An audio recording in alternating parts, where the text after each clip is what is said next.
Magandang gabi po mga boss. May unit po rito, Honda Click 125. Pini-MS po natin. Linis magneto, linis panggilid, reset ECU, linis throttle body, linis FI. Nagpalit din tayo nung coolant. Si Sir po pala yung may-ari, taga Pansinaw, Candaba. Nirepaint din po natin yung kanyang magneto mga boss.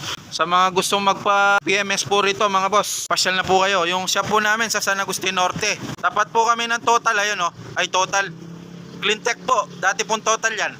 Dalin. Huwag na, mapinto ito.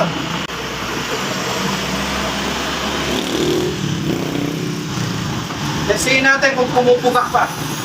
Delay kanina to eh. Pag delay RPM yan